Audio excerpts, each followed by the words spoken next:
Speaking out of Akron, Ohio, representing Team Popping the Boys, the headline god, Jeremy Lambert, and his co-host, speaking out of Atlanta, Georgia, representing more than one royal family, the king of indie viewing, Stephen Jensen. And this is the Spotlight on Fightful. Welcome everyone to the Spotlight here on Fightful. I'm Jeremy Lambert, that's Stephen Jensen, and shout out as always to Big Dick MLJ for the intro. And as you can see right off the bat, we have a special guest from Pro Wrestling Symphony. He is back, the great, the beautiful Connor Casey. Connor, how you doing, buddy? I'm so tired, Jeremy. I mentioned this to you off there, but if you ever come up with the idea to get married and run a wrestling promotion at the same time, don't do it. It's very time consuming.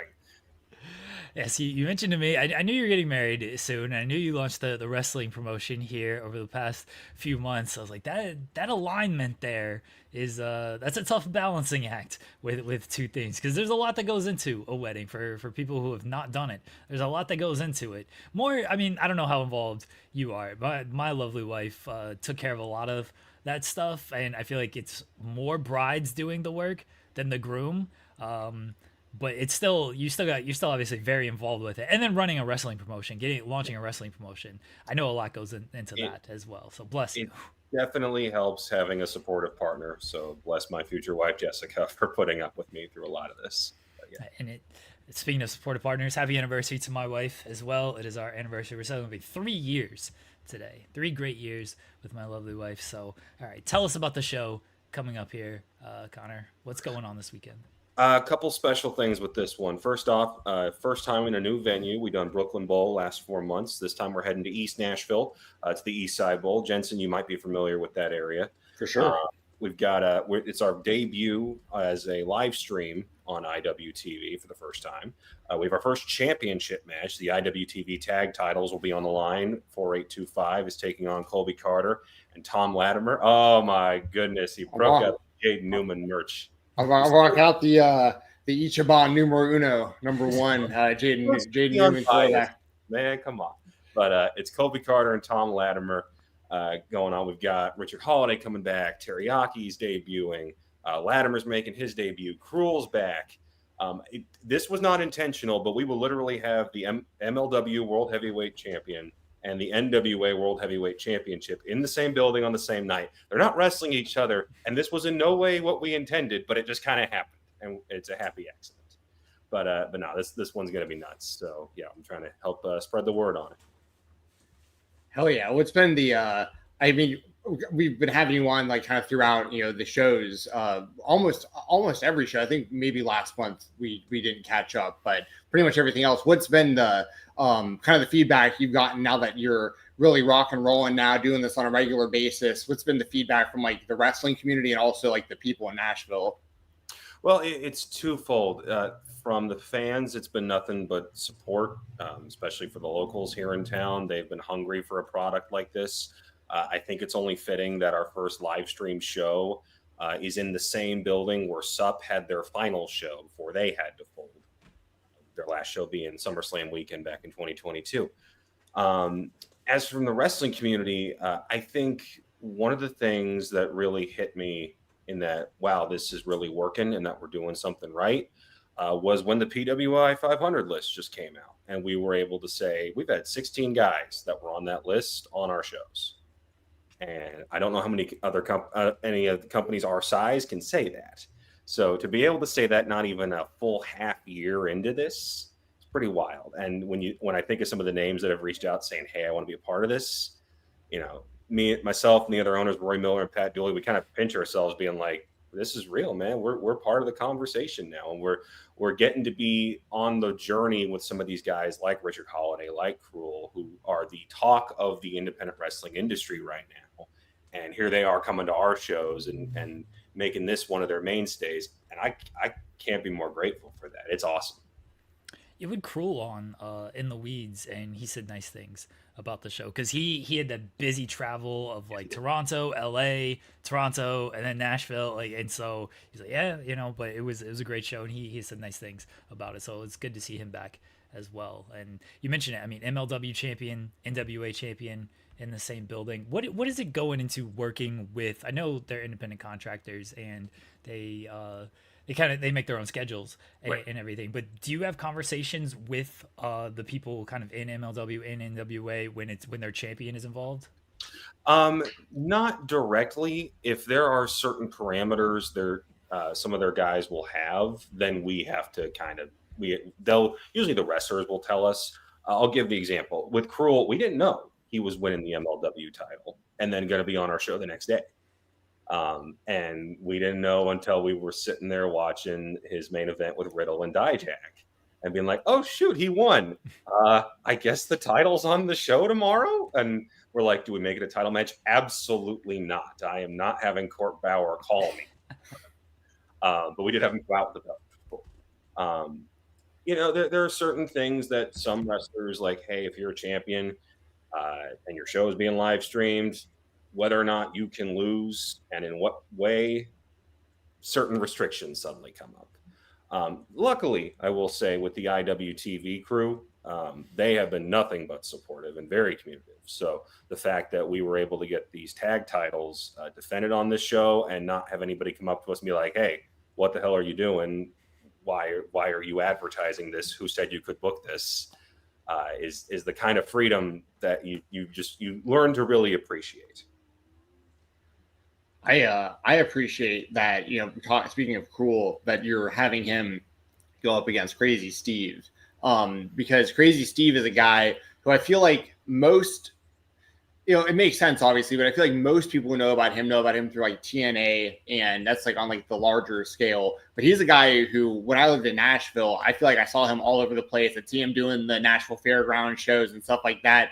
So I just wanted to say, I think that was a really cool matchup that he put together stylistically, and because Crazy Steve has a lot of Nashville fans, and of course, as you mentioned, Cruel, MLW champion, former IWTV world champion. I mean, like at the top of the game right now. So I thought that was a really cool matchup you put together. And if you could speak any more to Crazy Steve's kind of like lore in Nashville. Steve was a guy we had on our radar almost from the beginning, and it really was just a matter of getting his schedule lined up. And when we finally did, we were thinking, how do we handle this? Who do we put him up against? And we thought, especially with what he's been doing lately with kind of this, you thought him being in a menagerie and in Decay, he was a little off, but he's taken that a step further with his NWA appearances, with his independent bookings. And we're like, okay, he's establishing himself as a monster, even if he's not a towering 7-foot figure. Let's put him against another monster. And and we looked it up because we were like, surely they've wrestled before. They've been working long enough. Nope. Never happened one-on-one. So the fact that we get to be the first ever for that is pretty cool. Love it. I got to give credit to your graphics guy for Devon Huerta. I will shout this dude out every chance I get. He is a maestro when it comes to this stuff. His work has elevated our presentation from the jump in a way I did not think possible. But the fact that our stuff looks so professional every time is just such a testament to his work. I don't know if you saw, but he's got ads he's designed for AAA on the sides of buses now down in Mexico. Like he shared a photo of that the other day. I was like, this is so freaking cool. We get to work with this guy every month. No, it's really good. The heroes and villains graphics, a comic book theme, but it's super clean as well. I mean, you see a lot of independent wrestling graphics, and you can tell it's just like, all right, let's take the PSD and put it behind a generic background, and there we go. Match announcement. Passion and then But yeah, Cabana is a godsend, and I cannot recommend him enough to other people. Any concerns or anything like that with going live on IWTV? There have been some hoops to jump through. We did have the original video team that filmed our last show.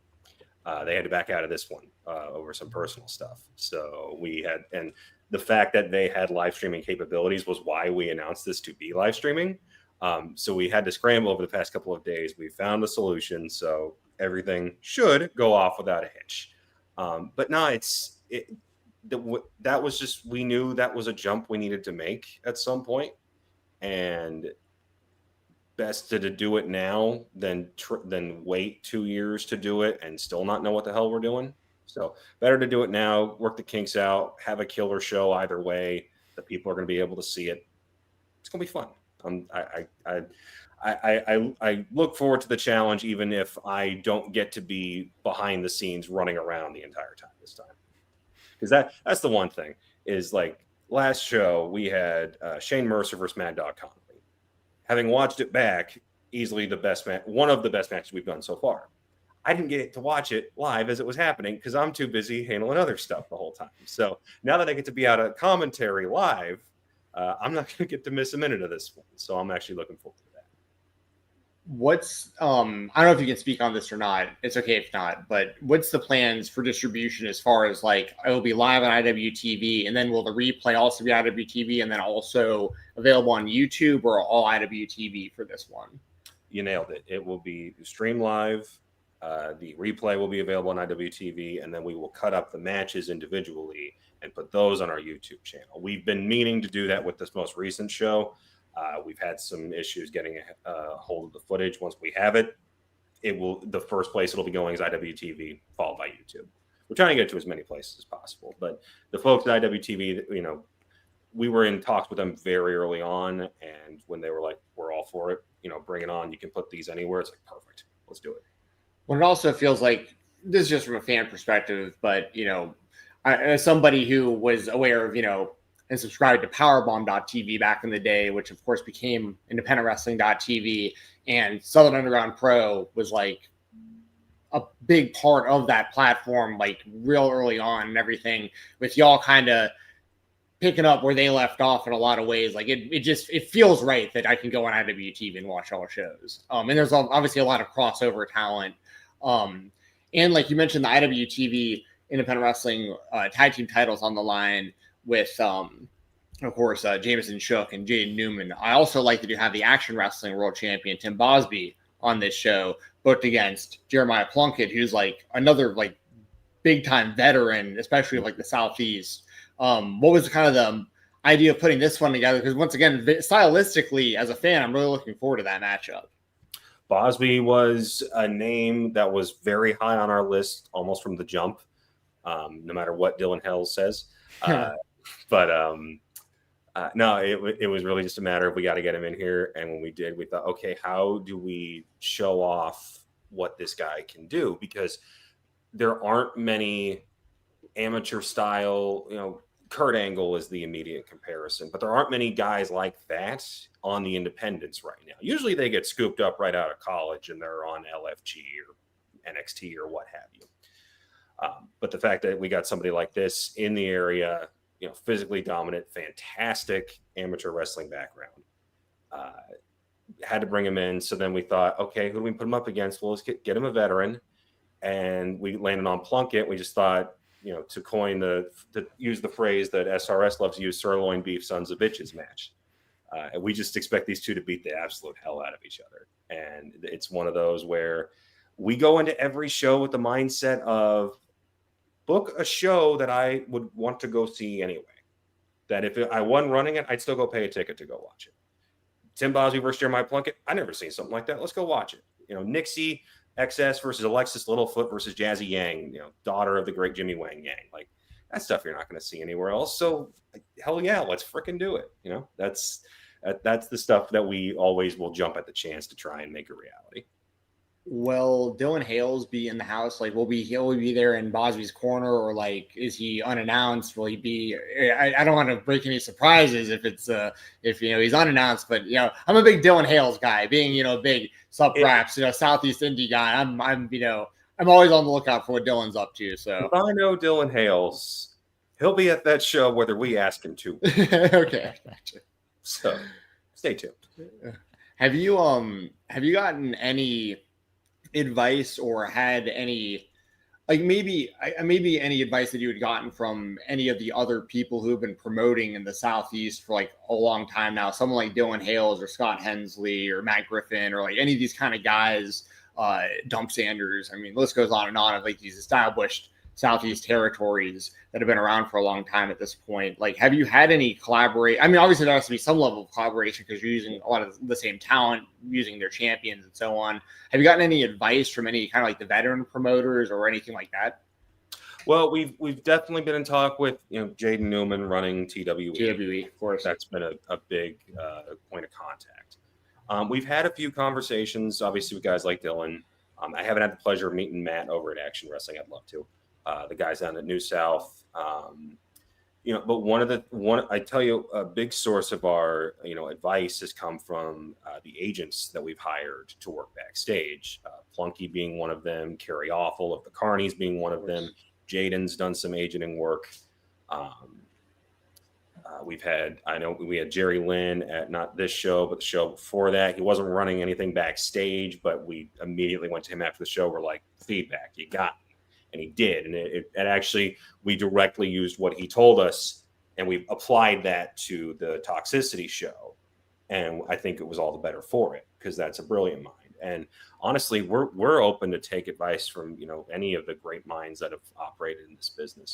But to answer your question, I haven't had the pleasure with a lot of those guys. I absolutely want to, and I absolutely want to collaborate with those guys. It's just really a matter of we're trying to expand our ring of public awareness here in the city.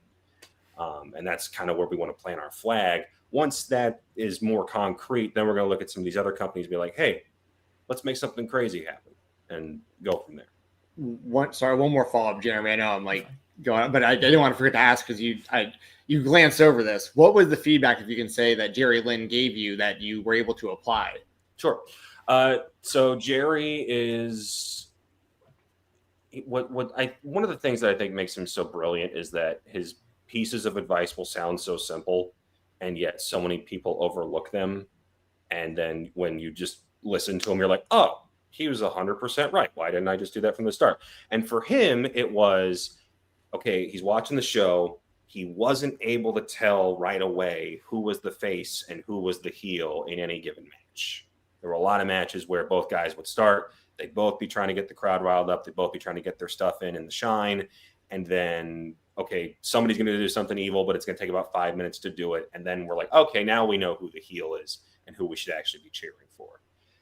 So I took that. I took what he said, and I went to everybody before our most recent show, and I said, hey, this is coming from, AEW coach, former ECW champion, Ring of Honor champion, one of the most respected guys in the business. The moment you step out of that curtain, make it really clear if you're supposed to be the good guy or the bad guy. It sounds elementary, and for most folks it is, but it's also an easy thing to forget because everybody wants to look cool. And people, and I specifically noticed a handful of folks take that to heart and use it, and it made the show better for it. Well, that's good advice from Jerry, and good job on listening and applying the feedback to everybody. I was going to ask if you were going to run any invasion angles once you start working with other promotions and start expanding. Well, I'll make sure to not. I won't call I certainly won't call the show Invasion when I do run it because at least not on that date. At least definitely not on October 7th. Yeah. Definitely not October 7th. I'm Jewish. That's a whole other conversation in itself. But it felt like that was something they really could have avoided by just calling it literally anything else. Yeah, that was. I think they were smart to go ahead and just change that and move on. Sorry, we don't have to go down that whole rabbit hole. No, it's fine. I would love to do invasion stuff. I would love to do crossover stuff. I'd love to do super show stuff. I think one of the cool things about being in Nashville is that you can't spit without hitting a venue, and there are some freaking huge ones around here that fit. You if you want 2,000, we got it. You want 5,000, we got it. 10,000, we got it. 20,000, Bridgestone's right down the street. We got options, and I think one of the cool things is AEW is running the Pinnacle, which is our brand new one. Which fits right in line with what they're doing as far as unique venues go, where it's not necessarily that big, but the way it's laid out, you're going to be like, okay, this place looks packed, even with 4,000 or 5,000 people in the building. So I look at all these venues and I go, all right, Deadlock, Action, New South, TWE. Let's get in here and do something nuts. But all in good time. I'd love to see that. Where do they actually put that building at? That new, you said it's called Pinnacle? Pinnacle, yeah. I don't remember Jensen, when were you last here? 2019. Okay. So you might have been here when they started it, but it was on 8th Street and Church. Okay. Nashville terminology for the folks listening at home. 8th Street and Church. Giant pit was dug out right before COVID, and then it just sat there through all the pandemics. So it's like, hey, look, welcome to Nashville. Here's our giant hole. And then they finally built it after the pandemic ended. And now there's a few restaurants and what have you. And then there's this big indoor music venue called the Pinnacle. Okay. Very cool. Well, yeah, Nashville, it's just wild. It's wild how much that city's grown. But I'm glad that there's room for more wrestling. And there's room for more invasion angles. You know, like we of course we had New South versus Action Wrestling that's been going on. GCW versus Juggalo Championship Wrestling has been going on and stuff. So I mean, I'm interested to see what you guys cook up going forward. If there is more, there's definitely going to, of course, be cross pollination of the talent for sure, because that's going to happen obviously, and that makes sense. But yeah, I'm really looking forward to this show. I think you guys are going to kill it again. You guys, from what I've seen, the feedback that I've seen online has been nothing but positive. I know people are appreciating your high production quality, which I think is very important in today's day and age, that people can watch the show clearly and hear everything clearly. And yeah, I think you guys are killing it. Really cool to see. Well, thanks, man. We try to make something that we're proud of, but you talk about invasion stuff, and I think that's down the road. But for the immediate, we've got this show. We've got Demon Days on November 2nd. Shout out to my Gorillas fans out there. And then we've got On Holiday on December 7th. We haven't made too many announcements yet, but I'll go ahead and say it. The men's and women's Symphony Championships tournaments will begin starting with the November show. We will actually be unveiling those brackets here probably sometime during this Sunday show. So stay tuned for that. Who is have you made the title belts yet? Yes, we have. Okay. The good fellows over at Hellfire Design have been responsible for that, and we freaking love what we've seen so far. Very cool. All right, one last plug for everything, Connor. Let everybody know where they can find everything. PW Symphony Live on all socials. Check us out on IWTV this Sunday for Heroes and Villains, live from 2 to 4. Check us out on YouTube, PW Symphony Live. You can get tickets at pwsymphony.com/tickets. Tickets for all of those shows I just mentioned are available. And stay tuned for more announcements, more promos, and more amazing matches. There you go. Connor, we appreciate it. I'm sure we'll talk to you next month before the next show. You can come on here anytime you would like. And good luck with everything this weekend. Good luck with everything in 3 weeks as well. Thanks, fellas. Hope it all goes off without a hitch. Good to see you, man. Thanks for joining us. Thanks, buddy. There you go, everyone. Connor Casey, Pro Wrestling Symphony. I mentioned it, PWS Live.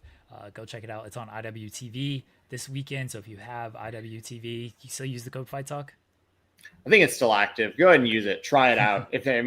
Either way, I appreciate when people use that code, because it lets the platform know that I sent you their way. So I believe it still works. Okay. I haven't tried it in a while. Use the code Fight Talk. Give it a shot. See what happens. Yeah. And, check out the show this weekend.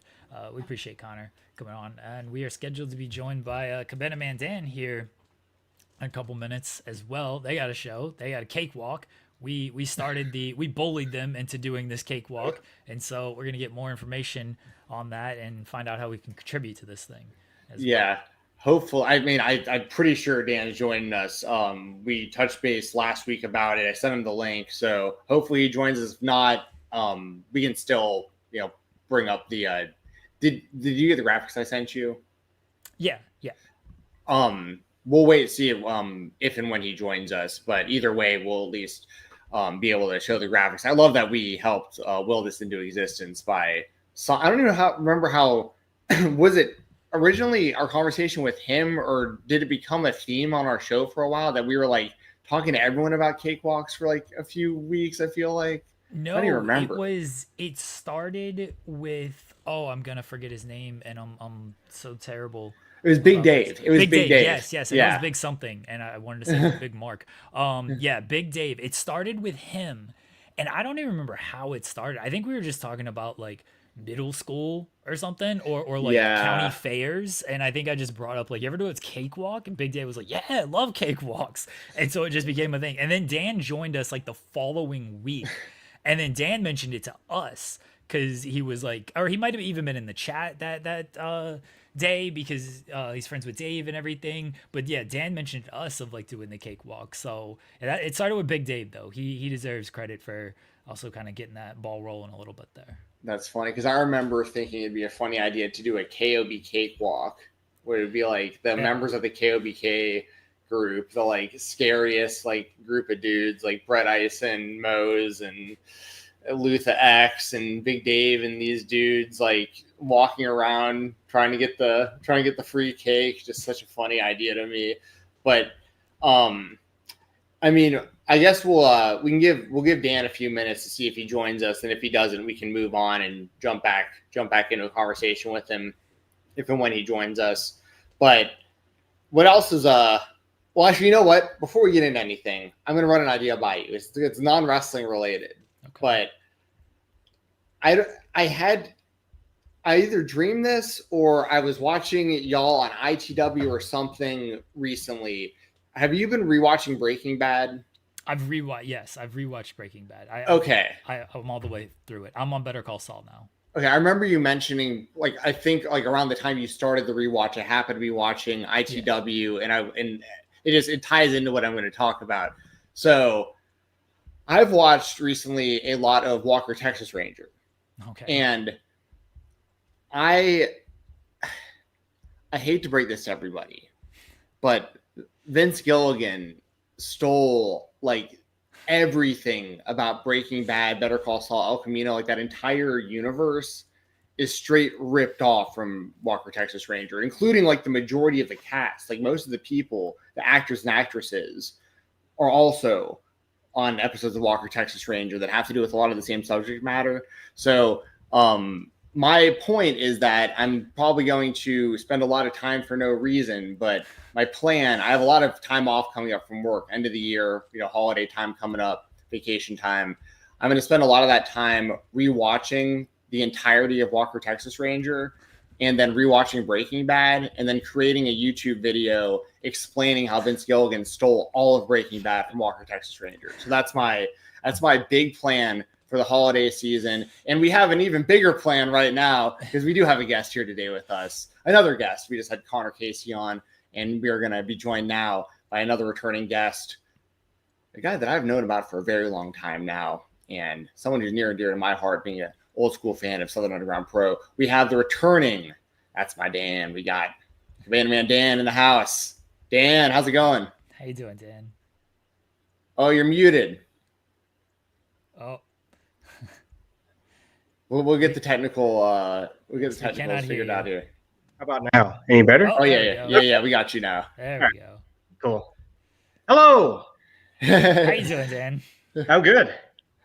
Good. Hey, thanks for joining us. We were just talking before you came on here about how like the genesis of this cakewalk idea, because we were trying to remember how did this even become an idea. And it started off with a conversation myself and Jeremy had in an interview we did with Big Dave, and then we had spoken to you not long after, or maybe even the same day, and here we are now, months later, and this is becoming a reality. So thank you for joining us, and please tell us more about this cakewalk that you are putting on. Well, this is wrestling, so you have to build to something. You have to start somewhere. You have to start small. Even with someone like Big Dave, they mentioned y'all were talking about classic fall festival activities. Here we are, almost a year later, and we have a whole fall festival that happens to have a New South Pro Wrestling show attached to it. And not only that, but we have a cakewalk, bounce houses, dunk tanks, lollipop pools, a mash tent, football toss, potato sack race. So we're going big, We're not just doing wrestling at New South. We're also doing a fall festival fundraiser for a local dance studio for their upcoming competition season. We've got the graphic here. Let me see if I can pull this up. There we go. There's the Fall Fest graphic. It is October 4th. That is this Saturday. You can see all the activities and things that are going on with the Fall Festival. And I also have the Venmo information if people want to donate or get involved. Scan that and send Dan all the money you have. Just every single dollar you have, send it to him. Well, we were fortunate to get a lot of our expenses because bounce houses, cakes, and 2 liters and everything. And, it's not cheap. It all costs money. There's always somebody trying to get theirs. And we've got a lot of ours sponsored, thankfully. But any bit extra helps because I am currently floating some out of my own personal pocket to make sure we have a great fundraiser. So if you feel the kindness in your hearts for the young dancers of Alabama, shoot me a Venmo, and that goes directly to cover the expenses to have this fall festival this weekend. How can we donate? Besides this, I'll gladly send on Venmo, but how can we donate to the cakewalk? Is there a local cake venue that I can call and be like, hey, I need this delivered here on October 4th? Well, we had trouble trying to figure out who to contact. We got left on red by a few, unfortunately, which it's a busy time of year for a lot of local bakeries with all the Fall Fest. So we actually had a wedding venue sponsor part of the cakewalk, and we took that money and purchased boxes of cakes. And that's just the way we're going to do it. It's going to be like musical chairs, and whenever the music stops, you sit down. And then you choose a number of chair, and that person wins a box of snack cakes. So that's how we're going to do it because the great folks at Applewood Farm helped donate to that. So, but we are also accepting donations to get more cakes, more 2 liters, and just everything like that. All right, I'm gonna donate. I'm gonna donate right now, so people know I'm not. Don't out how much I donate because I'm cheap. But we're about to create like a Mr. Beast, Aiden Ross donation stream type scenario like they did the other day where they started just pressuring everyone they knew live on stream to donate like millions of dollars to that Team Water thing. We're just going to start hitting up everyone we know and start pressuring them.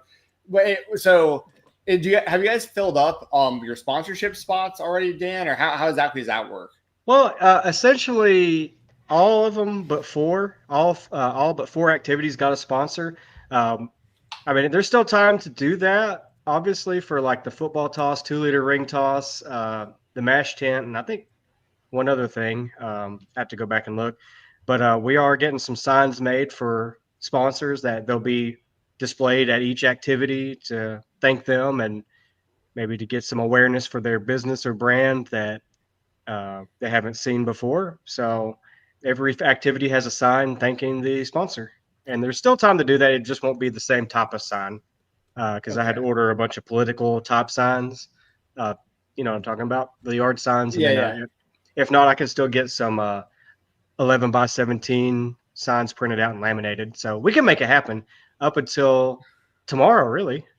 Okay. So, Jeremy, have you donated already? Because if you haven't yet, like we should talk because I'm interested in having our if we can be next to the cakewalk, I think that'd be incredible. If we get some wrestlers standing next to our logo or something, because this is so random that this actually wound up actually happening. And Big Dave's gonna be there. He was a part of this, getting all you guys standing around with cakes around our logo would be pretty sick. So let's talk about that, Jeremy, off camera, and with Dan. I'd like to, if it's okay with you, Jeremy, with Fightful, I'd be totally cool with doing some sort of sponsorship thing for that cakewalk. Yeah, and we've also got a wrestling themed game too, and we could kind of tie that in because it's kind of all by itself. It's the Pin the Championship on Big Dave. We all know Pin the Tail on the Donkey, but this time it's with Big Dave and the Humongold. So we'll tie that in as well. Wait, like a cardboard cutout of the Humongold? Or are you going to make children? Okay, I was about to say children trying to carry that thing it's bigger than most of the kids, I'm sure. Yeah, that would be hard to pin on a human. And Big Dave doesn't like to get pinned anyways. I mean, he's pretty much our Super Cena in 2025, but it's all good. But it's a cardboard cutout of Big Dave and a cardboard New South belt, and it's got Velcro on it, and you put on blindfolds and you spin around, you put the belt on him. Love it. Who's going to be in the dunk tank? Is that going to be wrestlers that are getting dunked also? Yes. So we've got the man with the sunglasses in the bottom left. That's Jay Sun Esquire. He's actually a legitimate lawyer, and we'll let everybody know. So he's a loudmouth. He's going to be in there. Fancy Jake Franklin is another one of the New South guys that's going to be in there. And then Student Cullen from TWE is also going to be in there too. If you know Student Cullen, he comes out with Aaron Wade at TWE. So oh yeah. As much as I'd love to, I don't know if we could get Richard Holiday to get in the dunk tank, but that would be amazing. He'd be fantastic, like antagonizing people, throwing the ball at him. He would get so much heat immediately. Oh my gosh. If I can give that guy one, I mean, like, he's very talented, obviously. Everyone knows Richard Holiday, but like, he really has that gift of, like, if you've never seen him before and hear him talk, he can piss everybody off, first few sentences. He's got that talent about him for sure. Oh yes. He's gonna hit somebody in the dick though if they dunk him. Yeah. So. Fair. Oh man. So we got inflatables, dunk tank, cakewalk, fall fun. Is the inflatables? Well, I mean, is that like bounce houses? Is that what you're? Is that the yes. If you see on the graphic, there's the Hangout, which is a nice Cabana Man Dan beach theme, and then there's one for younger kids. It's like a Candyland toddler obstacle course sponsored by Oxford Dental Care. So that makes sense. So that's good. Play in the candy and then go brush your teeth. Oh my gosh. Create the problem and then fix it. Yeah. Hey, that's how you make more customers. Right. That is. It's smart business. Yeah. Oh man. I love it. Any other fall festival related questions, Jeremy? No, I mean, I'm looking forward to the event. We will talk. We'll try to get together. Jensen and I will talk and try to figure something out with the show. Again, at worst, I'll donate something. Yeah, for sure. At the very least, we're both donating. Yeah, for sure. Awesome, thank you. So if y'all send me the preferred logo for you'd want me to use, I'll slap that on there. Yeah, okay. Yeah, that'd be sick. We'll figure it out. I'm gonna pop up the Venmo one more time. Jensen, do you have any other questions that just Dan related? Yeah. I know that you guys have been killing it as always with New South. Just had the 10th anniversary show that just dropped yesterday on IWTV. Sometime this week. I think Monday or Tuesday. I'm well, working nights, so my days are all screwed up. I'm sorry. I took a couple days off work, so I'm still feeling like it's Tuesday right now. Yeah. Oh, same here. I've been working nights, so I don't know what day it is. So. How's everything been going there at New South though? Just like in general, I feel like I feel like you guys always got a ton of momentum going for y'all. Oh gosh, it doesn't stop. I mean, we had our busiest month ever in July. We had 7 shows throughout the month of July. We have 7 shows in October. The anniversary show was the top grossing pre-sales event of all time that we've had. We had about 450 to 500 in the house for us that day with stars like Rhino, Johnny Swinger, and Lash LaRue on the card. So it was wild. That's so awesome. I love seeing guys like Lash LaRue just get like another, just like, because I know he kind of like dips in and out. Like he'll randomly do like a GCW or something years ago. But yeah, the Raging Cajun. I was always a big WCW guy, and I know Rhino has worked for you guys like a whole bunch. He's like a regular with New South pretty much, which is very, very cool. Do you have any like advice you've gotten from Rhino or one of those veterans that you would like to share with us? Well, I know a long time ago, Lash LaRue told me to keep working on my back bumps. So just keep working on your back bumps, kids. I wish I would have been around their seminar. It was a seminar with Rhino, and I think Johnny Swinger hopped in too. And I was running around like crazy getting everything together because we did our first ever fan festival that day too. So, we're trying to expand rather than just having wrestling shows. Let's try to get the community more involved with like free events or fall festival. Just, because wrestling, we have all the, we reach the wrestling fan, but we want like everybody, So that's why we try to do outreach events where it's kind of like you could dip your toes in the water. But yeah. Yeah, speaking of toes, last thing I've got is I actually thought about you yesterday when I was watching AEW Dynamite, because I don't know if you caught it, but they did the barefoot thumbtack spot on the show, and it gave me like PTSD style flashbacks of being in the basement east for They Might Be Giants versus VIF, because I remember Dom, maybe you too. I know there. I mean, I don't. So much stuff happened in that match, including the bell shot we always talk about, unfortunately. But but it reminded me that was the first time in person. I think that's the first time and only time I've been in person in a venue and seen somebody take thumbtacks to the feet, was that match with y'all. And yeah. So well, let me tell you, there's a second time now, because at Americana in July for New South, it was Dump Sanders and I, the Dumpster Divers, versus 4825 in an unsanctioned winner take all type match, and thumbtacks were had, fireworks, barbed wire, doors, kendo sticks. It was wild. So that's on IWTV as well. So it was the first time I ever got a gusset plate stuck to my head. So that was an experience. What I actually, coincidentally, we had Sam Stackhouse on last week, and I actually asked him what goes through someone's mind while they're taking a gusset plate, especially if they haven't done it before. Are you just not thinking at all in that moment, or like, are you terrified that like what's happening to you? No, I mean, it's kind of one of those things where it's like, I had one plan, I dropped my plan, so I had to get another plan, because red equals green, and I was like, hey, here's a gusset plate.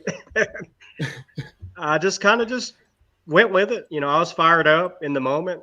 It was not planned, so it happened, and it sucked. So it wasn't planned. I was trying to get clarification on that you did not go into this like, yeah, I'm cool to do a gusset plate. That was spur of the moment of, all right, we got this thing here and let's do it, because whatever you had planned previously did not work out. That takes even more. Jensen's question, what goes through your mind? No offense, it didn't feel like anything went through your mind of, what are we gonna do here? I'm just gonna go for this. I mean, it's like there's expectations when there's a hardcore match, and if there's no blood, that kind of sucks. So we gotta give the fans what they want, and here it is. And hooray! I respect it. Don't get me wrong, I respect it. So everybody can see your face on this one. Like, I respect it, but that's got to be just brutal it was wild, because I didn't know exactly how much blood was going to come from that, and you kind of it happens. You feel, I guess, your flesh being ripped open, and then all of a sudden you kind of just feel it all coming down, because it's several spots on your head, and it wasn't the worst. It's just the days afterwards when it starts scabbing up, and the itchiness of your scalp, of all the scabs on your head. But I wouldn't recommend it. How people do that it's been 5 years or so or more since the SUP match, and I think I have one of those type of matches in me every 5 to 6 years, and I'm good with that. I like to make it count and make it special.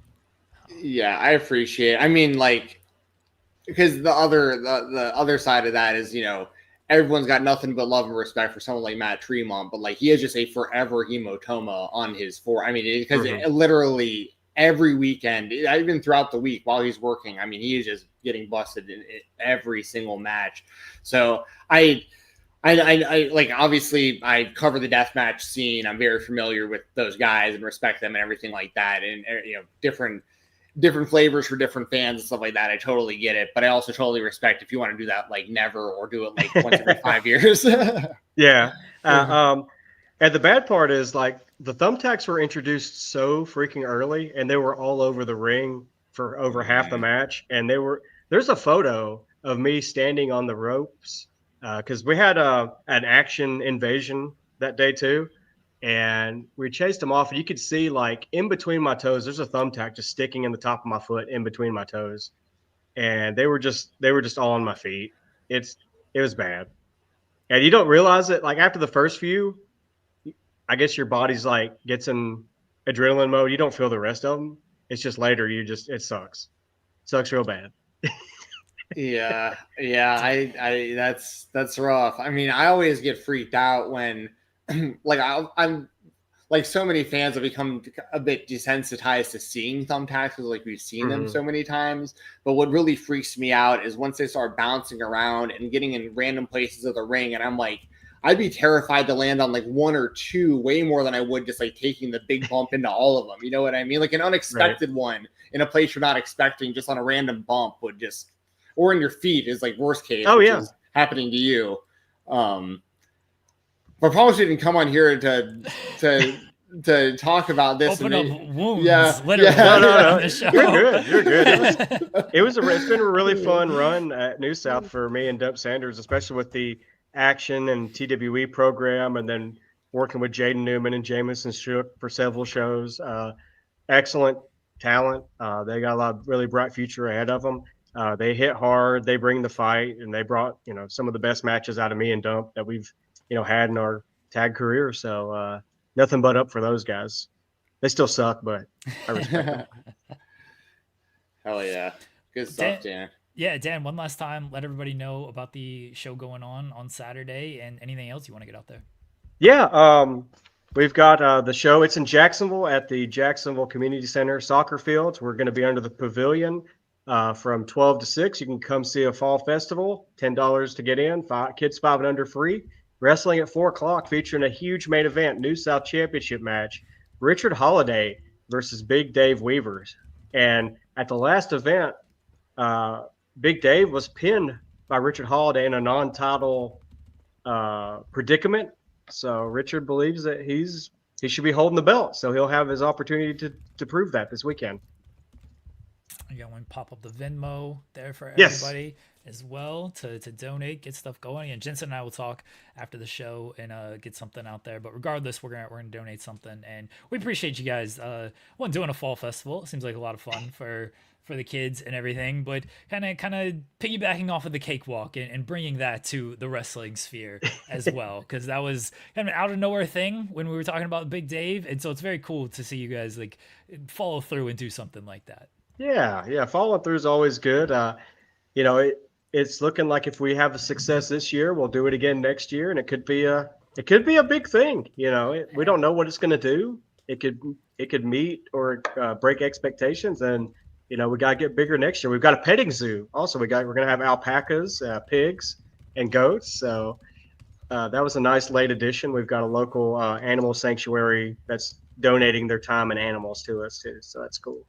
Nice. That's very cool. Everyone who's listening to this, and the three of us, we won't forget when all these other companies start doing cakewalks during intermission, and this becomes a thing in the wrestling space. When everyone starts getting on the cakewalk trend, like this is where it started. So, yeah, very cool. I'm glad you guys are doing it also. And yeah, Dan, I'll be in touch with you like probably later tonight after me and Jeremy talk, and we'll talk about getting involved in this thing.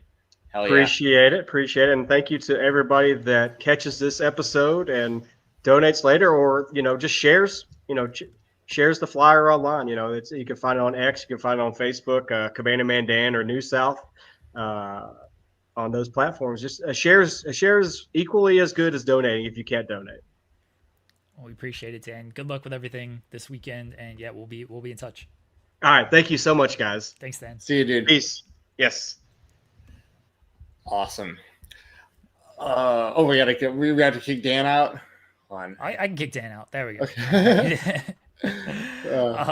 I always looked forward to the fall festivals when I was a kid. Those were always fun. I always remember doing the cakewalk, and like they had the little it was like glitter and paint thing that like spun. I mean, it was like an art thing, or like a piece of paper you'd like spray like different. They had like a little tie dye set up. I'm pretty sure like dunk your shirts and like the different paint. Yeah, and stuff like that. Like that was always That's something that I don't think about obviously ever because I don't have kids. I haven't been in school for so long, but like, you know, when you're growing up and you only have like those 4 or 5 years or whatever in each school that you're in, especially in elementary school, it's what, 5, 6 years.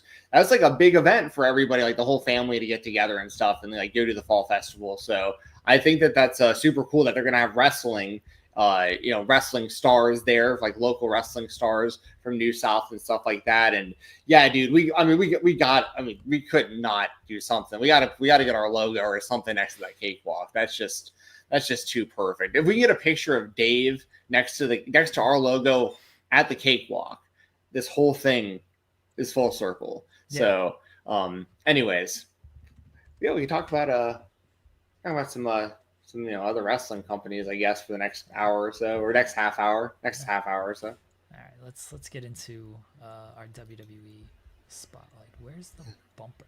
Okay. We haven't talked about Andrade yet. You're not late. Don't worry. Yes.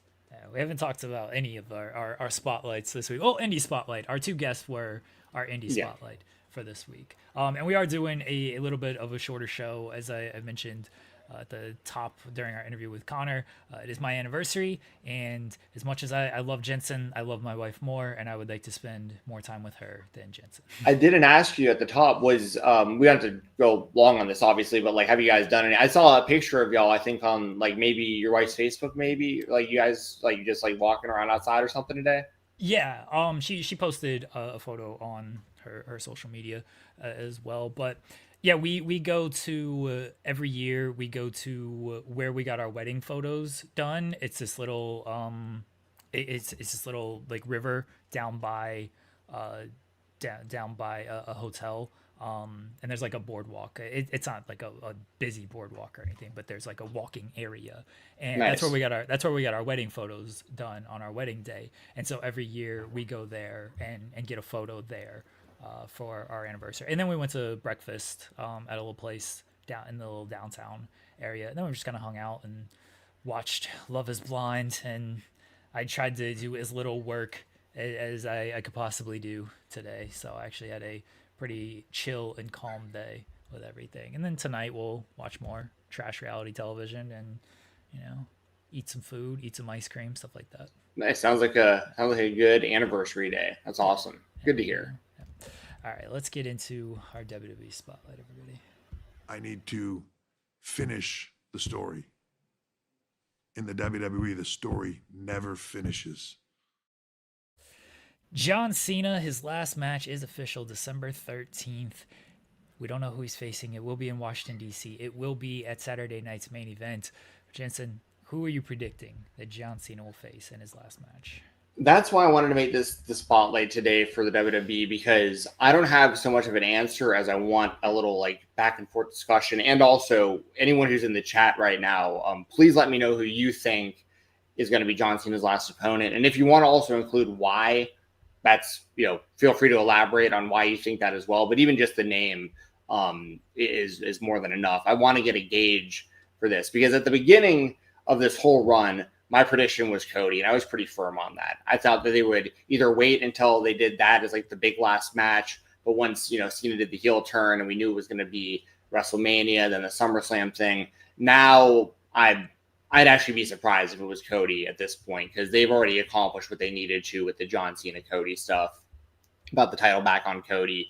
Cena heel turn was a bust. Is what it is, but we're at where we're at. So I'm going to rule Cody out. Pile Driver Finisher asks how many appearances left. I want to say it's like 4. Five? Okay.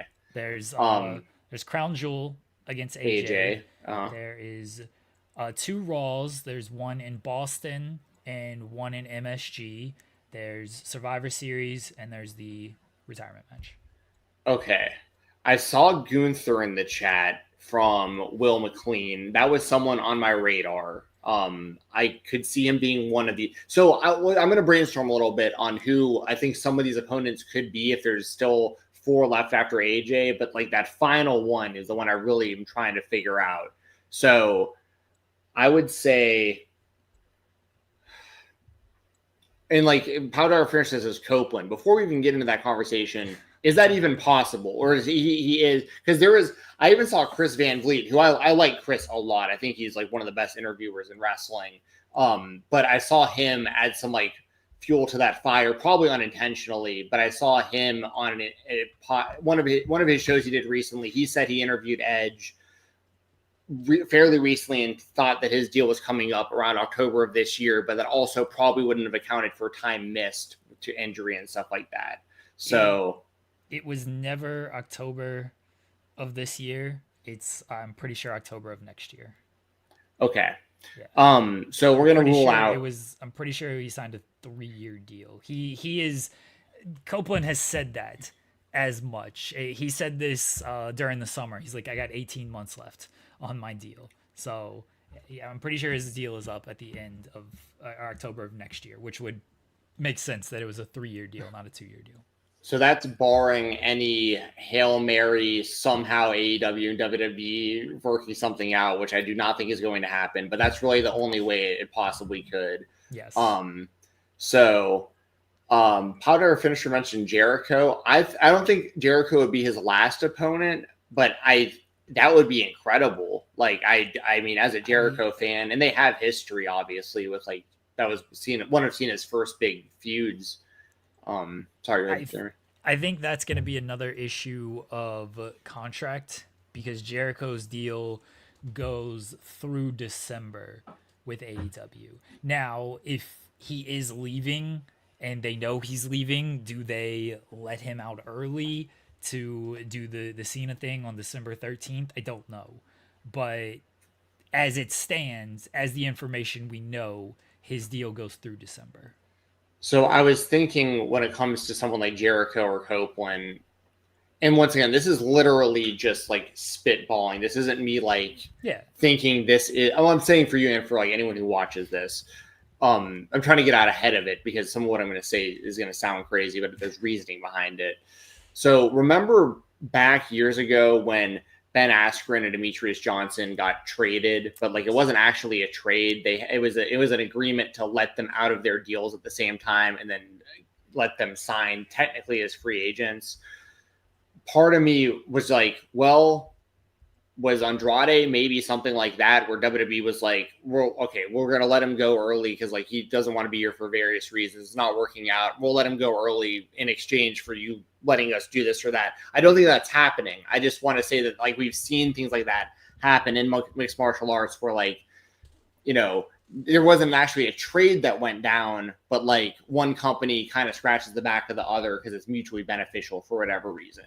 Now, my honest line of thinking of this is I think WWE didn't see a lot of value in Andrade. Andrade and Charlotte weren't together anymore. That may have been an issue potentially. Also, like I really don't know. I'm just speculating, but I had also seen things about like wellness policy and stuff. Once again, I don't know how legitimate any of this stuff is. I'm just saying it seems like there was a lot of reasons why WWE and Andrade parted ways so quickly.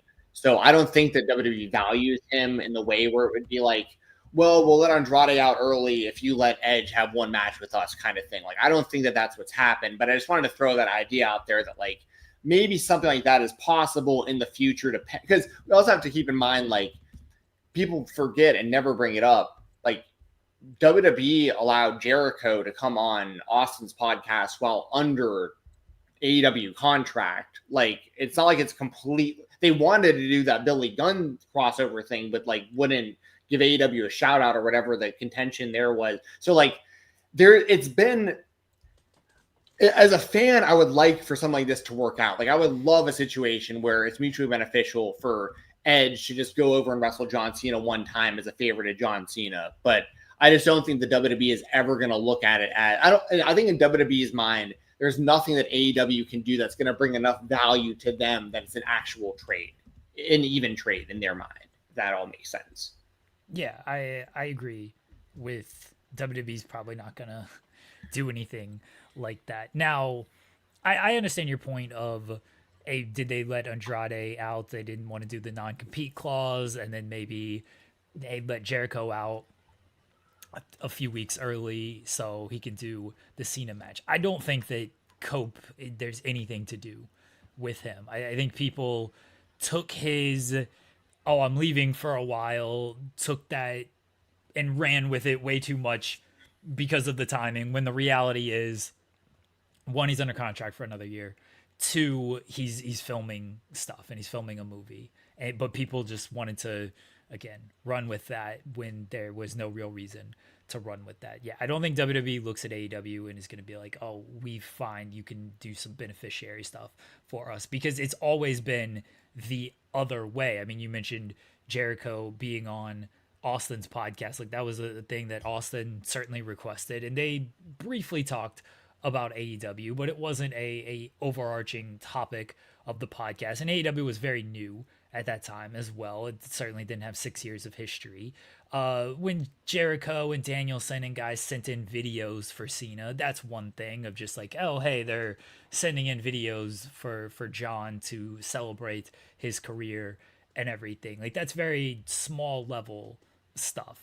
Them letting a wrestler who is under their contract appear on television, appear on the opposition's television, and let them, wrestle a match and most likely lose in this case, that's a little bit bigger deal than like it wouldn't shock me if WWE does run a video for Cena on this, and you do get appearances by Jericho, Copeland, Bryan, and Samoa Joe. Like, there's plenty of people in AEW who Cena has history with that might be part of that. But I think that's probably as far as you're going with everything. And AEW, to their end, they don't have real reason to do it either, because it ain't like WWE has been super kind to them during well, this of course, thing. Edge would lose, as you mentioned. Like, he's not going to go to the WWE and beat John Cena and then come right back to AEW. Like, that's obviously not going to happen. Yeah, So, AEW. yeah. I mean, AEW's benefit is, oh, we get our guy on TV to lose to John Cena,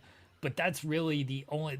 Like, are they going to say AEW's name? And AEW, unless they're like, what are they getting on the other end of it? Because WWE hasn't exactly been playing fair over recent months with, hey, let's counter program everything that we do, and taking shots and things like that. So AEW doesn't have a whole lot of reason to be like, hey, yeah, we'll help you out. No worries about that. This is what John wants. It goes back to the Sting thing, and we don't know exactly what happened here because nobody's ever said it. But Sting did not appear at the Hall of Fame with Lex, and we don't know if WWE asked. We don't know if Tony said no. Nothing has really come out of what actually happened there. One, Tony has kind of talked around it.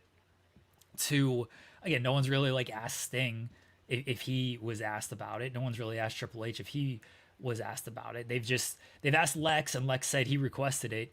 They've asked Tony, and Tony just said like, that is something I would talk to Sting about. But it didn't sound like that ask was ever made. So the fact that like WWE maybe didn't even reach out on Sting, again, AEW doesn't have a whole lot of reason to be like, yeah, we'll let you go do this. Like, WWE hasn't exactly shown they care to play ball with that kind of stuff.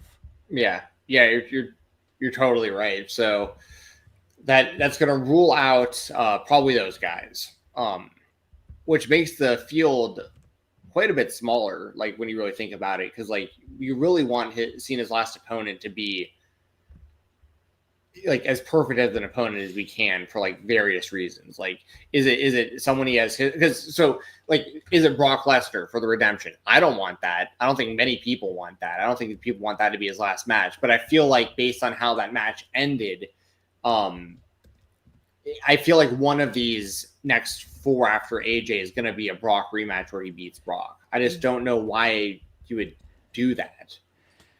I don't think it's going to be one-on-one, because you got to remember it's 4 appearances after AJ, but that doesn't mean 4 matches. Well, there's also War Games, right? Like, that could be one of them. I think he will be part of War Games, and I think Brock will be in that match. I think he'll be in that match. Okay, so let's just assume, because like personally, I wouldn't have Cena in War Games. I would have him in a one-on-one match, but like it's very possible he'll be in War Games. So yeah, it just keeps like, because what I'm afraid of, and I don't think they would do this, but I also didn't expect them to fumble the heel turn so bad. Like Kurt Angle's last match being Baron Corbin, And I know it's new. It's not Vince booking the show like it was back then, and like they were just but yeah, they were dead set for whatever reason on like finishing that Constable Corbin story or whatever with Kurt Angle, even though Kurt apparently lobbied for it to be Cena. Cena wanted to do it. Like they were just dead set on it being Baron Corbin. And listen, I got nothing against Baron Corbin. Like I actually like him more than probably like the average fan. I think he's doing good work as Bishop Dyer. I think he's a likable dude. Like I've always respected the fact that like the dude came from professional football and his gimmick in NXT was basically like, they called me. Like all y'all worked your asses off on the indies to get here. They called me. I don't even really want to be here, but I'm just good at this. Like I liked that about him as a heel. And he obviously, got better and better over time as well. The constant stop and starts with his gimmick changes ultimately hurt him, I think, a lot in the long run. And when the McMahons came out and just blamed him for all the problems with the show, which was hilarious. They tried to pin the real company problems on the fake general manager or whatever, his constable or whatever he was called at the time. Anyways, my point is, even though I like Baron Corbin, and that was my whole, proof of that, it was a terrible idea for him to be Kurt Angle's retirement match. Like they should not have done that. And I think that everybody involved kind of regrets that happening. So I really hope that they have something good planned for Cena. Because if it's not going to be Brock, which I don't think it should be, if it's not going to be Cody, which I don't think it should be anymore, like, do you go with, could he have another match with a Miz? Maybe. I'm just trying to think of, like, who else does he have history with where it's a big enough deal? Or do they actually go with, like, an actual younger up-and-coming talent, like a Braun Breaker or something like that, and, like, actually give them the rub from the John Cena? Like, is Cena winning his final match like Sting did, or is Cena losing his final match? That plays a lot into it also, like, who this is going to wind up being. So, and that's also why Gunther would make a lot of sense, honestly, because Gunther retired Goldberg. You can kind of run like a legend killer type thing with Gunther, also doing the same to Cena. Cena also stylistically makes a really good matchup for Gunther. Like they would have a really good match, I think, the two of them. So like the more that I think about it, I think Gunther makes a lot of sense because it's a match we haven't had, and Gunther would continue to benefit from being the one to beat John Cena in his last match. So I'm kind of talking myself into Gunther for the final match now. How do you feel about this, or who would you go with?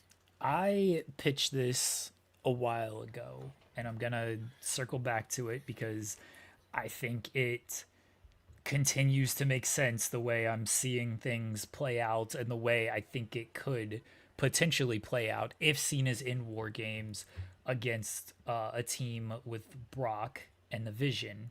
Oh, I know where you're going with this. Okay.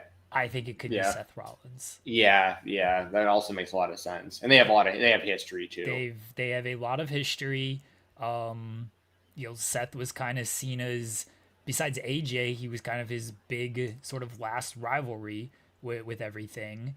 They haven't done that match yet. This whole tour, this whole year has been nostalgia based. He hasn't exactly faced any newcomers of like, oh yeah, I want John Cena and this person. Sami Zayn was the closest because they just had the one match during the Open Challenge, and that was that. Everything else has been guys he's feuded with for the longest time and guys that he had classic kind of rivalries with. So even the AJ match, which very thrown together and everything, but that's still what it is. I think Seth Rollins might be the guy that Cena faces. What if, once again, just thinking out loud, what if they do Seth Rollins versus John Cena, Cena's final match? I don't love this idea because I'm a big Seth Rollins fan. I like the Vision and I'm a big Seth guy, but this year's Royal Rumble is Saudi Arabia, right? Yeah. And then WrestleMania the following year, and then probably forever from now on, if we're being honest.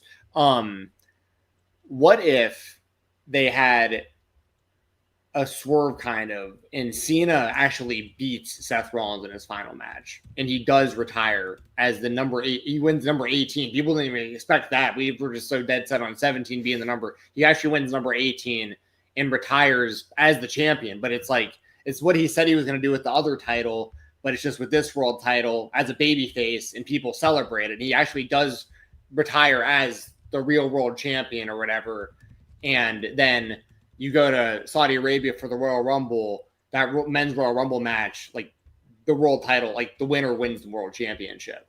That would be a huge thing, because Saudi Arabia is going to want to just be, we're the biggest. We have like you know what I mean? Like they'll want the claim of our Royal Rumble is for the world championship, just like we're going to book Yokozuna for WrestleMania. So I'm just going to throw that idea out there too. I think it's pretty unlikely, but it kind of makes sense given the timeline, like maybe do something like that. Yeah, I don't think it's super likely either, but I also don't think it's like a 0% chance because of the reasons you mentioned. Saudi especially being like, yeah, we want a new world champion crowned. And so this is their way to get there. Is you do the Royal Rumble and you get the champion off of that.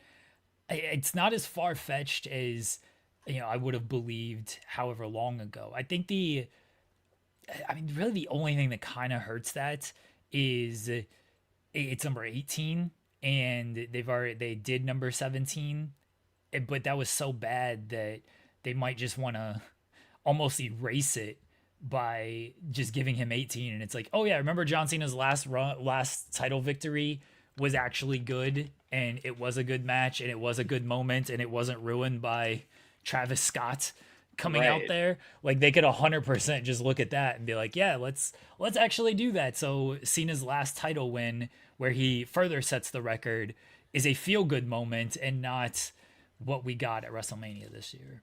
And then if you really wanted to not really like have to course correct, you have Seth Rollins win the Royal Rumble, but you have like a story maybe a little deeper in there where like he only wins the Royal, similar like when Randy Orton won the Royal Rumble because Legacy helped him throughout the whole thing. You have the Vision helping Rollins win the whole thing. Like it comes down to Seth Rollins and Braun Breaker, and Braun like eliminates himself over the top, but like he's not happy about it. And like that's like planting the seeds for like eventually we're gonna have Braun Breaker and Seth Rollins, but maybe like they even sacrificed the title for Rollins to win it or something, something like that. So there's like a lot of ways you can go and get the title right back on Rollins if you want Rollins to be the champion going into WrestleMania by just having him, win the Royal Rumble and get all the momentum right back. Like the only downside to the Cena idea is Rollins losing, because I like the momentum he has now, and I don't really want him losing the championship anytime soon. But I don't think that Rollins doesn't lose too much losing to John Cena and you know what I mean? No matter who loses to John Cena in John Cena's final match, like it's John Cena in his final match. Like no one's really getting hurt by losing to him, but someone could definitely gain a lot by beating him. And that's why I think someone like Gunther is such a good idea, because like, let me put it that way. If it's Seth Rollins versus John Cena, I want John Cena to beat Seth Rollins. I want this Royal Rumble idea to happen that I just came up with that I actually kind of like. If it's going to be Gunther, I'd have Gunther beat Cena. Okay. Is there anyone else? Any other candidates that like make sense? I mean, if you want to make somebody, you bring up Obafemi, and that's how you debut him. That'd be a pretty humongous debut. But I mean, if they've got that kind of faith in him, I know he's over and he's still fairly new, but that would be. I mean, that'd be huge. The only other people I can think of that are on like a big come up right now would be like Dom Mysterio. Like if they want it, because I don't think Cena ever won the IC title, and that can maybe make that a thing where like he can go out winning the only title he's never won or something. Not like my full issue, because I think Gunther and Dom are fine opponents. Gunther and Dom are pretty well established. I mean, Gunther, former champion and pretty dominant champion. Longest reigning Intercontinental Champion of all time. Dominic, one of the top stars on the show. It's not like it's a cool accolade for them to have that they beat John Cena in his last match, but that does like they're established guys.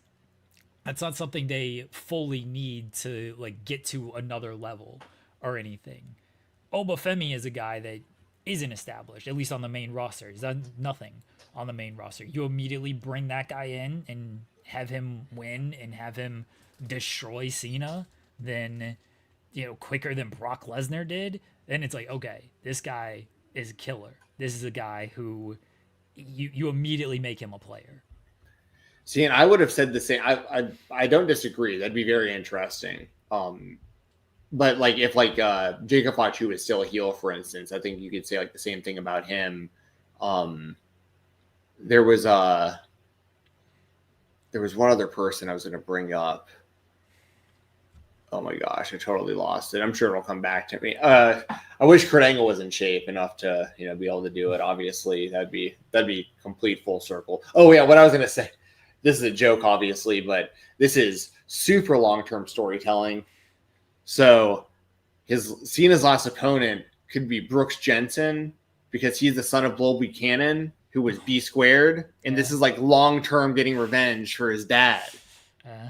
There you go. See, that's putting the pieces together right there. I haven't seen anybody come up with that idea yet. No, so. Good. There's a good reason no one's come up with that idea.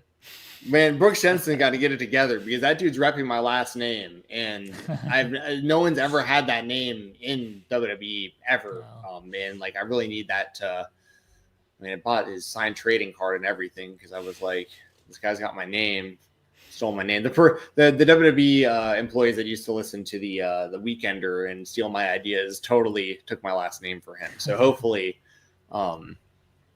when the most ironic thing of all time is about to happen because I talked for years about how Jack Cartwheel needed to join Chase U and be the male cheerleader of the group. Weekender gets canceled. Last episode was this past week. I guarantee you Jack Cartwheel is joining this group. Like right when my show ends, it's going to be like, okay, time to put Jack Cartwheel. Now that this guy has shut up for the first time in years about this, let's go ahead and put him in the group. I promise you. If you could put some sort of money out there, everybody, this is gambling advice. Put money on long shot odds that Jack Cartwheel randomly joins Chase U at the WWE. Anyways.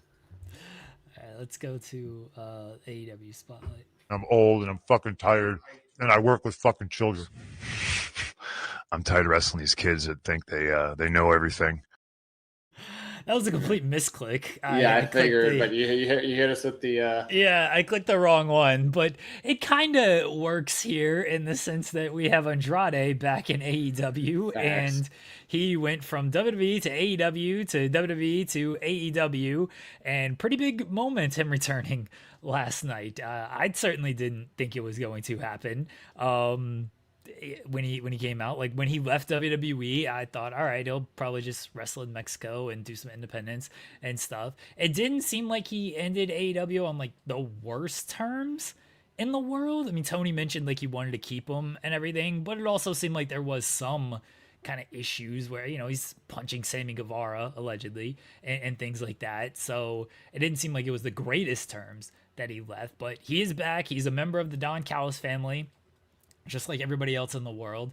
And what did you think when you saw Andrade return, Jensen? I mean, I wasn't expecting it, especially that quickly. I originally thought it was Jericho behind the mask. Like I saw like the long hair, and I was like, "Oh damn, Jericho's back." They swerved all of us. He isn't going to WWE, or he's back for a little bit of time. And it was Andrade. That was in my mind as well. Like when he left the company. There was that whole thing reportedly, allegedly, whatever, him and Sammy Guevara. And I also thought, and I could be completely wrong.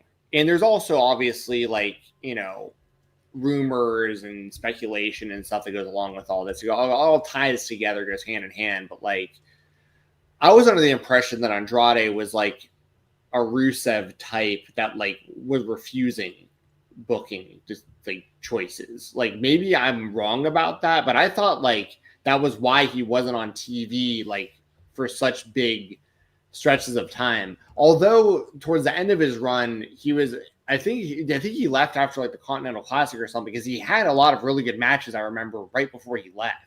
Yeah, he lost to Rusev in his last match. Yeah. So And I also want to say, once again, I apologize because some of this stuff, I can't remember if this stuff I read, and it's been years over time, but like, I can't remember if, like, has Andrade publicly said anything negative about Tony Khan? Like, about, like, not respecting Tony Khan? Because I feel like that was part of this narrative also, was like, that he viewed AEW as like lower level than WWE. But once again, this might just be stuff, rumors that I've read. Yeah, I don't think that was ever okay. Andrade. Okay, so these are all, to be fair, and this is the reason I'm bringing it up, because if I'm feeling this way and I'm confused and misinformed, I'm sure I'm not the only one. There's probably a lot of wrestling fans that are probably misinformed as well. So like that reshapes my. Let me put it this way: I was surprised he returned when I had that mindset, because I was thinking, I thought he had burned that bridge. I didn't think he like totally destroyed the bridge, but I thought that like, I didn't think AEW was going to be that interested in bringing him back, because he didn't do a whole lot while he was there. I'm sure he isn't cheap to sign. And you know, he kind of went to WWE, and like, I don't know if it's fair to say that he flopped in his WWE return, because like, he had some decent matches, had that tag team with Phoenix and stuff, like, but it obviously didn't work out, and he was gone super fast. So, and Vasco in the chat is saying, no, he didn't say anything bad about company or TK. So yeah, that's fair on everything. Maybe, and it's also possible I'm like confusing some of this with the Rusev situation, because it was happening like parallel to each other. So that's probably the issue here, is I'm confusing some of the Rusev situation with Andrade.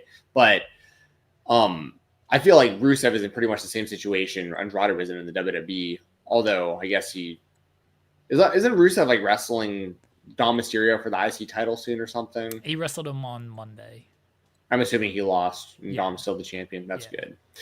Okay, that's good. People in the chat are saying Tony Khan praised him. Okay, yeah, Tony, no bridges burned. Okay, yeah. So I was misinformed. That's totally on me. So, and so I know I'm not nearly as surprised if he left on good terms, and I don't know if there's a huge value for him. Like I don't know exactly how he fits in to AEW and being a part of this humongous group with the Don Callis family. But I'm way less surprised knowing that there was no bridge burn, that he's back now. So that's good for him and good for the company in that case. Yeah, I was surprised. Not that I thought a bridge was burned or anything, because again, Andrade didn't really say anything. Tony mentioned, like, he praised him on his way out at World's End, and he mentioned he want to keep him and everything. I didn't know, despite that, it seemed like Andrade maybe made it seem like he was going to stay, but then ultimately didn't stay. And then just the backstage stuff with Andrade. Again, we know about him and Sammy. And then there was, not that he was refusing to lose or anything, but there's always been the thing with Andrade of, he wants to wrestle and he wants to be in a certain spot, and he doesn't always get that spot, and then he just becomes a little unhappy with things. That is very well reported on by people like Rob Viper and Lucha Blog. So I'm not speaking of saying anything that isn't kind of out there. And I just didn't know if Tony would want to, go with that again of, okay, I'm going to bring him in. I don't, maybe he does see him as a bigger star this time around. But like, is it going to be worthwhile? Tony obviously thought it was worthwhile. So look, I'm happy for the guy. As long as he's going to have good matches, I assume he's going to be well featured. Don Callis family is something. Humongous. Yeah. There's a lot of people in the Don Callis family. I don't know. Like, I know where Andrade fits, but like, I don't know where Andrade fits, because I don't know where like anybody in that group kind of fits right now. Like, if you're looking at like a hierarchy, obviously Okada is very high. He's the unified champion. Fletcher is a guy they're putting a lot of stock into. and he's the TNT champion. Takeshita's a guy that they are putting a lot of stock into. He might be the next unified champion. So that's like kind of the first tier of people. And then you got, El Clone now, but I think he might be on like sort of a Hechicero level where you're going to get good matches, but I don't know how far they're going to go in the group. You've got Andrade, who should probably be a little bit above them. You got Josh Alexander. I think that's where Andrade might fit in like that kind of Josh Alexander tier where he'll win a fair amount of matches. He'll have, good matches with everybody, but he's not like the focal point of the group.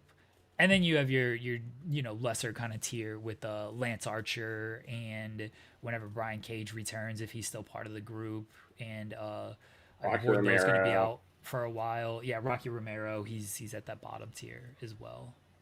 Yeah, they got more members than the oddities nowadays. I remember I was watching WWE AWO level members. Yeah, I mean, you just described like NWO B team, like Hechicero is kind of like the Stevie Ray of the B team. But I was watching WWE Vault the other day when my brother was over here, and the oddities came on the screen, and it's just so funny seeing his reaction because like he doesn't know, like he sees Don Callis on screen, and he's got like long blonde hair as the Jackal, or not blonde, but long hair as the Jackal, and comes out. It's just funny because my brother's like, wait a second, like the guy from AEW, I'm like, yeah, like he was doing this thing with a group, like with this other group this long ago, and like he's still in the game, which is just pretty wild. I haven't even shown my brother Cyrus the Virus in ECW. I didn't even know about that yet. Mark Davis also, Delayed Grat said. I forgot all about him. Obviously Trent whenever he comes back. Wardlow. Yeah, Trent's Trent's there. He's wrestling. He's teaming with Rocky against Big Boom AJ coming up. Oh, that's right. That's right. I feel like I just don't see him like as much. Well, yeah, he's kind of lower tier out there. Yeah. That's like NWO Japan. We have the NWO Hollywood, NWO B team, Black and White, and NWO Japan, all within the Don Callis family now as well. But hey, good for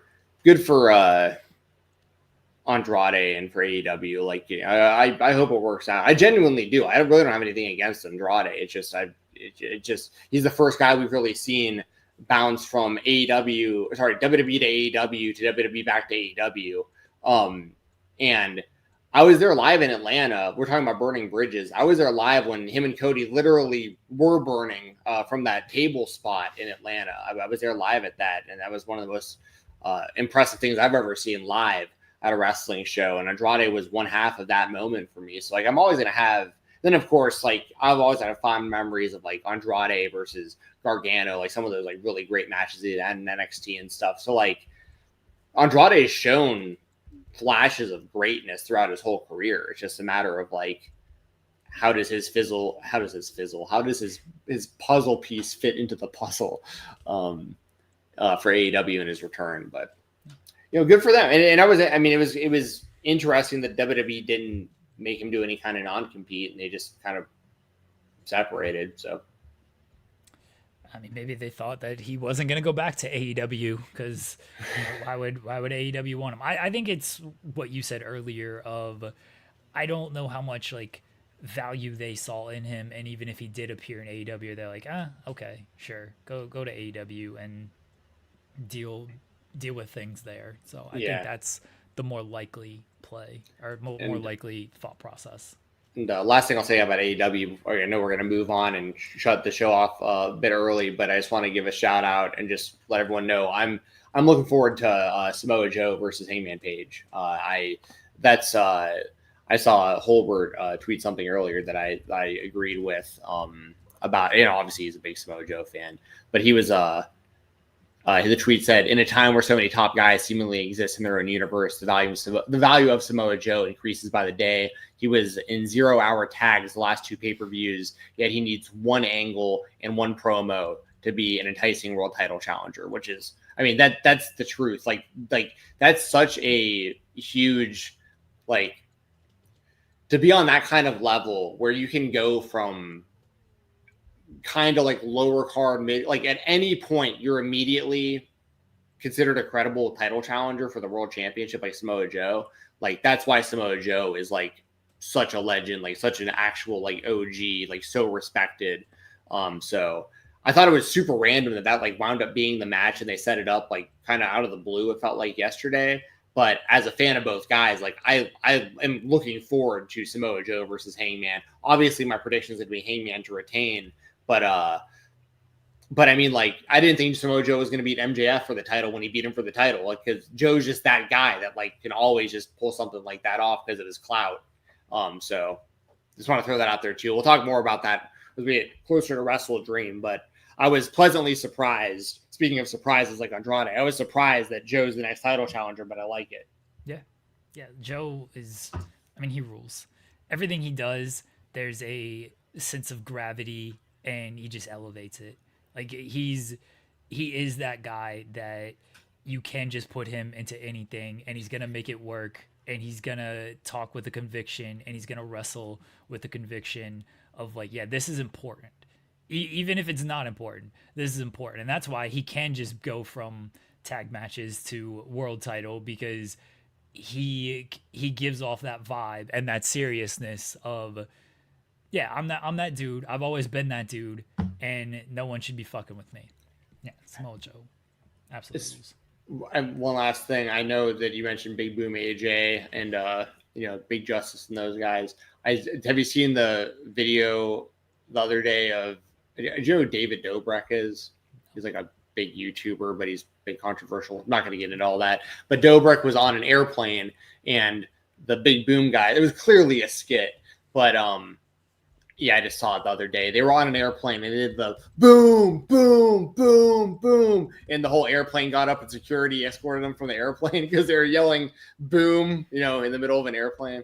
So, anyways. Shout out QT Marshall, who has done a lot of good work with those people. Let's go ahead and move on to our last spotlight. Our product is what it is. We're going straight up the middle. Ricky Saints, the former Ricky Starks, is now the NXT champion, defeating Obafemi at NXT No Mercy, ending the reign of Obafemi. What'd you make of Ricky winning the title? I mean, good for him. Obviously. So his situation also, I may have been conflating with like Andrade because it was kind of similar across the board there, but Ricky like clearly wanted out of AEW for a while, but like wanted to be on the television show. It wasn't like he was like trash talking. He just like wasn't getting used, but he was healthy. And so it was like this, it felt like a long drawn out process for Ricky Starks to get out of AEW. So for him to land in NXT as Ricky Saints, pretty much be getting pushed the whole time he's been on the brand, and now he's their world champion. That's it's good for him because it's worked, it's working out for him. I'd say similar things about Ethan Page as well. Like these guys are just fitting really well in NXT and in the WWE system. Like I don't catch a whole lot of NXT nowadays, but I did watch a little bit from this past show. And actually the last few weeks I've watched quite a bit because of the crossover with TNA and stuff. But like, I know they're doing Ethan Page and Dr. Wagner Jr., but they're also setting up him and Ali. Like they were kind of simultaneously doing both. Ethan Page, I think, is doing really, really great work as the North American champion, Canadian champion, whatever they're calling him. But yeah, congratulations to Ricky. I'm interested given, not that he's old, but you know what I mean? Like he's a veteran. He's been around a long time. So I'm interested to kind of see what this NXT reign looks like and like how long it is before he's on Raw or SmackDown, because I feel like he's going to be one of those guys that like doesn't like win the NXT championship and then like after his run, like stay in NXT and like do other stuff. I feel like it's like he might even show up on Raw or SmackDown as the NXT champion kind of thing. But yeah, good for him. It's working out well for him. His best friend is the WWE champion, Cody Rhodes, and now he got the NXT championship. So yeah, good for Ricky. Yeah, always been a big fan of Ricky. He's always been generous to me in my professional career. So I appreciate that Ricky is giving me time to do interviews and stuff very early on with everything. So I was very happy to see him win the title. I wish he'd gotten built a little bit more because it did seem a little out of the blue. I mean, he defeated Josh Briggs. He defeated Briggs to get a title shot. It's like, okay, you beat Josh Briggs to get a title shot. Not like the biggest victory in the world there. So I wish he'd gotten built up a little bit more, and there was a little bit more heat going into that match. But so it didn't come off so much like as a shock win, and more of as a, okay, that guy really had a chance and really it was established and had earned that title shot. Instead, it just felt like, Oba lost more than Ricky won. And, as a fan of Ricky, I would have liked for the moment to be more like Ricky winning than Oba losing. But anytime Oba was going to lose, it was going to be kind of a big deal because he had been built up and he does have, he was a dominant champion and he has all that equity. Do you think Oba is on the verge of getting like the permanent call up, or? Yeah, I don't know what else he can do. I mean, he's won the North American title. He's won the NXT title. There's no one there that he's like feuding with that makes sense. Like maybe Javon beats him as they like to have, they like to do like one last match before they get the full-time call-up, and they usually lose that match. Because Javon, it looked like, is who they were setting up to win the title in the first place, or dethroning Oba in the first place, and obviously that didn't happen. So maybe Javon beats him and then that's Oba's last match. But I'd probably just put him up as soon as possible, unless you're waiting until December to do something with like Cena. But otherwise, I'd just put him up as soon as possible. Nice. Javon, I think I saw something about, did he just have like a debut on SmackDown recently or something? He answered the Sami Zayn Open Challenge. I don't feel that's a full-time call-up or anything. That's that was just a showcase match for him. Gotcha. Well, that's cool. I was a big fan of his as Jay Malachi on the indie scene. I got to see him wrestle quite a few times at like Battle Slam and stuff. So like and he was killing it like West Coast Pro and stuff. He really, I'm a big fan. That guy's just different. Even the way I saw him do something the other day. He probably does it all the time. I just catch little things here and there. But like instead of running the ropes, he just like ran towards the ropes, turned, and instead of bouncing off of his back, he just like jumps off the bottom rope and springs at people. It's like, it's smart. Like I'm surprised more wrestlers aren't doing stuff like that. But like he's gonna innovate. He's the innovator. He's all those guys like because I think he was one of the AR Fox guys, isn't he? Maybe not. Maybe I just remember him wrestling or teaming with guys like Teriyaki and Jay Lucas in some of the shows I saw. But like Javon Evans he got a super, super, super bright future. So, and he's a bigger guy than he's like he's very fit, obviously, but like he's physically like larger than you would think. I was surprised at how big he actually was. And this is, not a knock at Ricky, but there's a backstage segment on NXT, and Ricky is between Javon and Trick. And I know Trick is a big guy. Like, you can tell Trick is a big dude. And Javon is just as big as Trick. And Ricky looks a little small next to those two. But what really stood out to me was, like, how big Javon actually was. Because I would have thought he was kind of similar size to Ricky. But then seeing them next to each other and seeing Trick there as almost a reference point, I was like, oh, he's much closer to Trick than he is to Ricky. Yeah. Oh, yeah. I mean, he's going to check every single box that the WWE is going to be looking for in like a future star. He's definitely one of those guys. Like, if he was a little farther along, him and Cena would be awesome. You know what I mean? Like, if that was an option, you'd make Cena look like $1 million out there with the stuff he would do. So Power Driver Finisher says he's a little skinny in my opinion. That's also because he's still in his early 20s. I mean, he's gonna keep filling out. There's guys like Jordan Oliver who had that kind of rap. Alec Price is probably kind of going through it right now. Like there's guys who, look at like John Moxley right now. Look how different he looks right now than he did when he was Dean Ambrose. I mean, he's not drinking alcohol anymore, but I mean, there's a lot of guys like that where they just really fell out over time. And he has the frame, like I said, like we're talking, Javon's actually a pretty big dude. So once he starts getting that size, like once he's in his like mid to late 20s and he's really putting it all together, he legitimately could be the biggest star in wrestling in like his late 20s, honestly. So, yeah, anyways, good stuff. I won't keep you any longer, man. Enjoy your anniversary. Happy anniversary, dude. Thank you. I'll be staying up late tonight to listen to the new Taylor Swift album. That's my midnight. You know, the anniversary ends, and then it's time to listen to Taylor. So I appreciate it, Jensen. Let everybody know where they can find you at.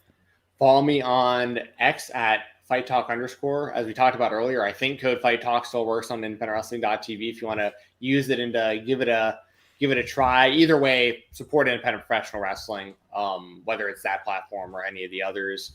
If you like hearing me talk about independent wrestling, we'll continue to do it on this show here on the Spotlight and keep having interviews for y'all. I felt bad like last month or whatever, because we're having a hard time getting guests on the show. So I've been making up for that. We've been getting guests lately. We had 2 today. So keep that rolling. And if I'm not going to be talking about indie wrestling on the weekend or going forward, I'm going to continue to interview wrestlers here, for as long as I can here with Jeremy. So, that's pretty much everything I got going on. Skull Vikings. Looking forward to another morning game. Hopefully we actually win this week. And that's pretty much everything I got going on, man. Good luck to your Vikings. My team sucks, and I don't watch them. So that's that. All right. Thanks, everybody, for tuning in. I'll be back tomorrow in the weeds, 10 a.m. Eastern, myself and Joel Pearl. He's probably going to make me talk about TNA, so that's unfortunate. But otherwise, hope everybody enjoys your weekend, a light show of wrestling, or a light weekend when it comes to shows. Just the usual SmackDown, Collision, Indies, things like that, but no major shows from WWE or TNA or AEW this weekend. So everybody enjoy your weekend. We'll be back next week. I'll be back tomorrow, 10 a.m. Eastern. Bye, everybody.